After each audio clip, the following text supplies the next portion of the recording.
রাজধানী ঢাকায় ভবন নির্মাণের জন্য ন্যূনতম নিয়ম যে মেনে চলা হয় না তার প্রমাণ এমন একে অপরের গা ঘেঁষে দাঁড়িয়ে থাকা বহুতল ভবন। এটি রাজধানীর নিউ মার্কেট এলাকা। এখানে নকশার বাইরে গিয়ে একটি দুটি নয়, সংযুক্ত করা হয়েছে 7টি ভবন, যার অফিসিয়াল নাম মার্কেট কমপ্লেক্স।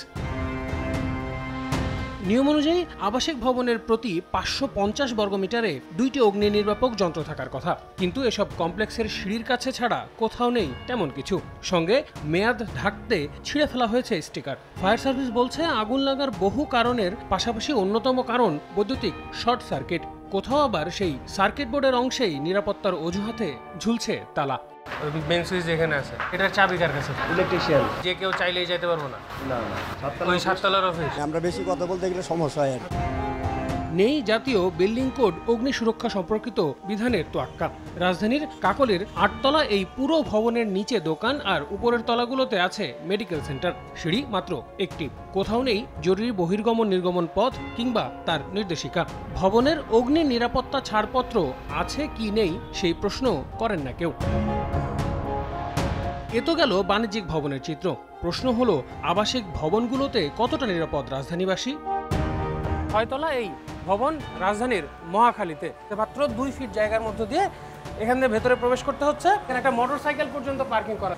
এবার আপনাদেরকে আমি যদি সিঁড়িটা দেখাই, সেই একই 2 ফিট চওড়া মাত্র, এবং এই 6 তলা ভবনের পুরোটা জুড়ে আর কোথাও কোনো সিঁড়ি পাইনি। এবার সামনের অংশটা দেখায়, কেচি গেটটা দিয়ে আরও জায়গা কমানো হয়েছে।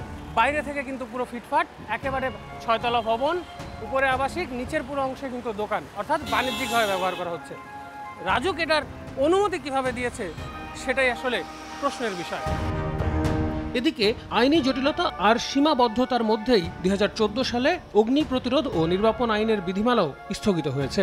এই পরিস্থিতিতে ঝুঁকিপূর্ণ ভবনকে নোটিশ দেয়া ছাড়া তেমন কিছুই করার নেই ফায়ার সার্ভিসের। যেটা অফিস টাইপ হওয়ার কথা ছিল সেটা হয়ে যাচ্ছে রেস্টুরেন্ট টাইপ, যেটা সাধারণ টাইপ হওয়ার কথা ছিল সেটা হয়ে যাচ্ছে শপিং মল। রেগুলেশনের বিভিন্ন গ্যাপ খুঁজেই ভবন মালিকগণ এই কাজগুলো করে থাকেন। আমাদের একটু দুর্বলতা রয়েছে, নিজস্ব ম্যাজিস্ট্রেট নেই, আমরা জেলা প্রশাসনের পরে নির্ভর করি।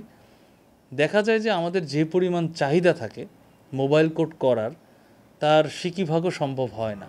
পরিস্থিতি নিয়ন্ত্রণের বাইরে চলে যাবার আগেই দেশে দ্রুত ফায়ার কোড বাস্তবায়ন করা উচিত বলে মনে করেন বিশেষজ্ঞরা।